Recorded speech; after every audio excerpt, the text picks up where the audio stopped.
So I've been asked a few times about my spreadsheet and how I keep track of everything in freelance writing. I did create a tutorial about it and uploaded the file to WriterSanctuary.com's website. But I keep forgetting to make a tutorial for it, so I guess that's what this is going to be. I'm Michael with WriterSanctuary, and today I'm going to show you how I keep track of everything in freelance writing, whether it's for a client, Textbroker, or even for myself.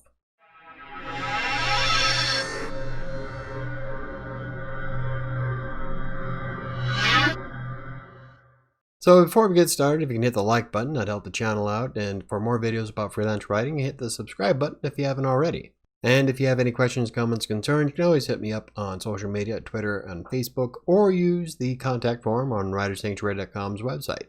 Okay, one of the most important pieces of information is that you always have to keep track of everything you do for freelance writing. It gives you a good idea about what you're worth, how well you're progressing, and in my case, it gave me goals. Started way back in 2012, I set my own goals for every week to write more than I did before. And using a spreadsheet helps me do that. In fact, I kind of geeked out and made my spreadsheet a little bit more elaborate than you really need. And if you would like to use a spreadsheet to keep track of your freelance writing, I'll leave a link to the page in the description down below. I believe I saved it in several different formats, so you can either use Excel or OpenOffice or LibreOffice. Personally, I prefer LibreOffice, but that's just me. So let's take a look at my spreadsheet.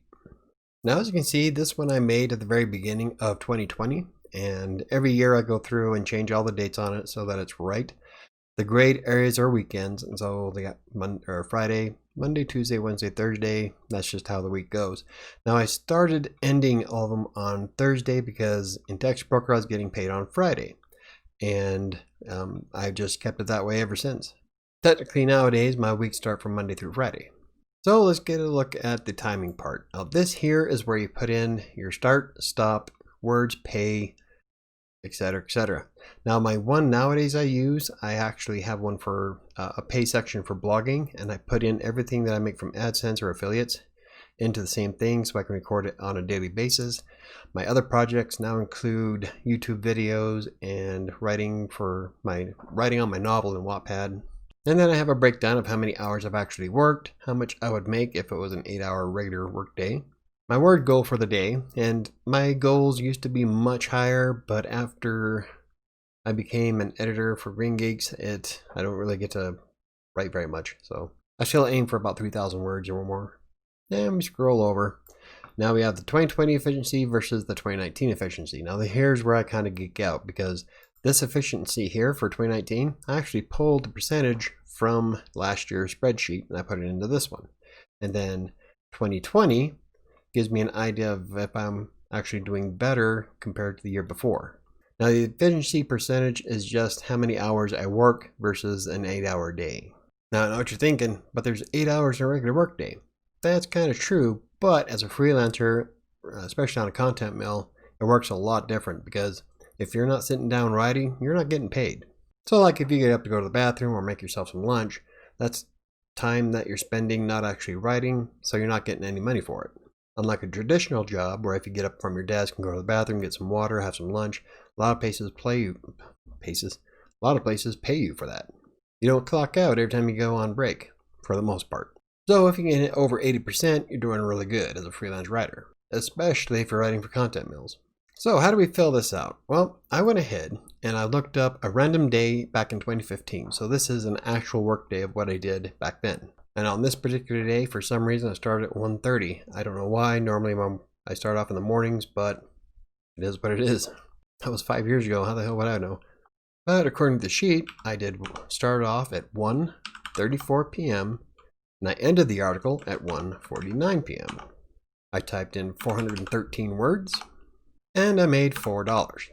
This was back when I was also keeping track of orders. This is for one Textbroker order, and it was from, let's see if it's $4 for 400 words. Had to be from a 3-star, but I don't know when I'd ever do a 3-star article after 2015. This was before, let's see, no, this was after I got my 4 stars, so I'm not sure. Sometimes I know that I went back and did some 3 stars if there was nothing for the 4-star. Or this could have been from one of the teams that I'm on, because some of the teams didn't pay as much as a 4-star, but they were really easy to write. At either rate, I still did $4 inside 15 minutes. Okay, so what about the second order? Well, I started that one at 1:51 p.m. and I ended that one at 2:24. And I wound up typing 427 words on it, making only $4. Now sometimes that happens. You'll get a really quick and easy article that takes you 15 minutes, but then there's some that'll take up to a half hour to write them. And as you can see on the spreadsheet, we have 840 words total. I made $8 so far, and I've only actually worked for 48 minutes. Now if we were comparing this to an 8-hour day, I'm 10% efficient. Then the next order I picked up was at 2:27, and I was done by 2:46. So no less than 20 minutes. That one was 412 words. I made another $4. The next article I started at 2:47, finished at 3:05, wrote 437 words for a total of $4. So you can see I always hit over the 400 word threshold. So that's when people were saying that they've been getting revision requests or rejections from it. It kind of strikes me as odd because I never had that problem. One that I want to point out though, so I started at 3:09, finished at 3:42, took me a half hour, but I did 684 words, made $13.65. So that right there boosted my average quite a bit. So you can see in the past, 2 hours, I've already made $29.65, so just shy of $15 an hour. And it would go on like that for the rest of the day. So that's how I track every day individually on anything that I did for my clients or myself. Like if it was for my project, I'd put in what time I started. Let's say I started at 3:45, I finished at 4:45, and I blogged maybe 1,100 words. Now I include it in the efficiency because I'm still being productive. Even when you're blogging, you're still practicing writing and fine-tuning your skills. That's how I would get so fast, actually. I would take everything Textbroker would tell me, I would research it on Google, and then I'd put it into practice on my own websites. And so I just keep doing all that until it integrated into my head. Now you can see that just inside, 3 hours, I've already hit my 3,000 word goal. Now I know the other project, this one here didn't really appear on my sheet on the other side, but I just wanted to show you how it works. And as you can see, the pay per hour right here will drop because I didn't get paid for this other project. I got paid for all this. So the time I spent blogging takes away from how much I make per hour. So I can see after almost 2 hours of writing for Textbroker, 1 hour of blogging, I'm still making $10 an hour. I know it's not getting rich money or $25 an hour or any of the other nonsense, but it still works. I still value blogging on any platform as a way to keep my skills going. It's a way to keep yourself productive. Otherwise, you get sucked into YouTube or Netflix. Okay, so that's what I do every day. How do I manage my weeks?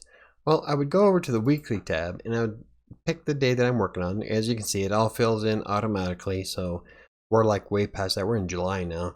Let's say this was January 1st. So I'd go through and every morning before I start work, I would manually type in all the numbers. So 2373. Oops.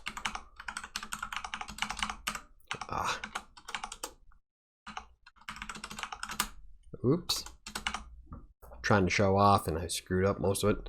As you can see, my efficiency for this day was really poor. I always try to strive for anything over 70% because that's some hard work there.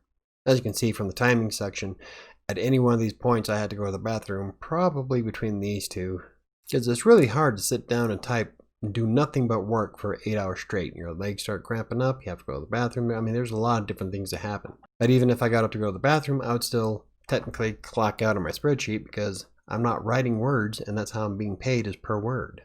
So anyway, back to our weekly sheet. I typed these all in manually because now the next day, let's say that I wanted to do something different. So we'd clear these and clear these. Now let's say we start our morning off at 8:30. I get done at, let's say 8:47. I typed 414 words for a total of $5.48. That was the next order that was on that day that I'm looking at. Of course, that was 4:30 and 4:47, but you get the picture. Now let's say that's the only thing I do throughout the entire day. And so we go back to our weekly sheet, and as you can see, the next day, which is the day we're working on, is all back pulling information off our sheet. So the next morning I'd go through and type all these in manually. That'd be it. Well, like I said, I would shoot for way more than just one article. In fact, this particular day that I'm looking at, I did 3,221 words inside of 20 minutes shy of 3 hours. I didn't really work that much, but I made $40 inside, what, 2 hours and 40 minutes? See, normally my work days range anywhere from 4 to 6 hours, depending on what's going on that day. Sometimes I need to get up and go shopping, or I had to run my ex lunch at her work, or I also did a lot of computer work on the side, so that's probably why I started at 1:30 that particular day, is because I spent my morning in ILF working on someone's computer, so it varies. You got a lot of things that can interrupt a day of a freelancer. Okay, so what about a yearly breakdown? I got that too. So if we go back to our breakdown for the whole year, shows me that the week ending on 1/20 of 2020, I worked 195 minutes. The maximum number of minutes that I could work was 960. That's an 8-hour day, but there was only 2 days in that ending week period. I had a 20.3% efficiency, which I've never hit below. I think the lowest is in the 50s, but that again depends on the type of day I'm having. Then I got 2,787 paid words. Now those are the words that Textbroker pays me, or private clients, or any other platform that I use. Like, let's see, I used Writer Access at that point. That's probably where some of these came from. No, I put the blog on the wrong spot, but it showed blogging words, and project words I was using for, I was working on, 2015. That would have been before Wattpad, so I'm not sure what my other projects were. I think maybe I set those there just in case I decide to start writing a novel, because I've been wanting to work on my book for quite a while. But at any rate, you see how it works. And then each week is pulling it directly. You don't have to touch anything of this. It all auto-completes from the weekly daily here, because I went through and linked everything one by one. It takes me about 3 hours to change the dates and to correct all the links to back and forth. So it's kind of excessive. You don't really need to go that route, but what are you going to do? That's what I did. So essentially, that's how I keep track of everything. Nowadays, my spreadsheet's a little bit more advanced. Now, I don't want to show you that one because there's a lot of information saved out that's client-based and proprietary. So I would have to like blank half the screen. But basically, it is this here. This is the backbone of everything. That's why it's labeled Writing Times 2020. It's what I used before I set all the other extra stuff up. So this is what I use for a base template every year.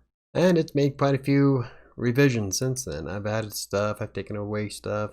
I used to keep minutes per day and a comparison of salaries. I had a lot of different goals. Like, I would get bored, and so I'd create formulated goals between what I'm doing today and what I did last week, what I did last year. I mean, I'm a geek when it comes to spreadsheets. I got spreadsheets that do everything. But this spreadsheet this year, I think I started doing it last year actually, is the new saying up here is this whole big long spiel. What are you doing? So let's say that I went ahead and did, well, this works for 1 and I worked until 5. A bit more on part-time, but still not enough. That got me up to 53.5% efficiency. So if I wanted to add in, say we did another hour, went from 5 to 6, getting a bit productive, I see. We're up to 66%. What if I went ahead and pushed it to the whole 8 hours? So we're going to say I worked for another 45 minutes. Oops, 6:45. That still didn't get me over. Well, I'm still at 75% on the road to success. That's because 6 hours, so I was wrong before, it's 75%. Putting in 6 hours straight is quite grueling. When you're sitting at your desk for the whole time, it's really hard. So that's why I'm like, if you can get over 6 hours, you're definitely on the road to success. And let's say we went from 6:45 to 8:45, hustling, beast mode activated. I have yet to see that message only because it's at 99% or above. And that's simply because I just got too much going on in the day that it's really hard to sit down and put in a solid 8 hours of nothing but writing. That's really, really difficult. See, that's not including sending out emails or responding to messages or comments or pretty much anything that doesn't involve improving my projects, my blogs, my YouTube channel, Textbroker, freelance writing, green gigs, any of that. Anything that doesn't involve improving anything I'm involved in, I don't keep track of. And as you can see, if you only made $5.48 that whole day, I made 68 cents an hour. All right. I've never made that little. Anywho, that's how I keep track of freelance writing in spreadsheets. And like I said, you don't need to go that extravagant. You can just keep track of your start and stop times and maybe your words and how much you made. Anything that'll help you keep track of things as you go is going to give you an idea of how much you're worth. So if you get a private client and they say, well, I want to only pay you this, you can say, I'm worth more than that. Or a direct order client in Textbroker. If you get a Textbroker client that has really incredibly easy articles to write, then you can probably charge them a little bit less. But using this, you can get an idea of how much your time is actually worth. Gotta love phones. So there you have it. How do you keep track of your freelance writing? Leave in the comments down below. Back in the day, I was about to use a notepad, but I'm like, I have a computer, I have Excel, what the hell am I doing? So I made a spreadsheet. And I spent hours upon hours fine-tuning it and adding new goals to it and playing around with it. I'm a dork. But looking back now, I can see that I did 606,000 words that year. In fact, I got dork enough to go ahead and average out everything. So like in 2015, my average words per day were 5,457. And then I kept track of all-time records per day. If you enjoyed the video, hit the like button. If you want to see more videos about freelance writing, Textbroker, WordPress, or anything else I cover, hit the subscribe button. Don't forget to hit the notification bell. I think it's going to do it for me today. I'll see you on Wednesday.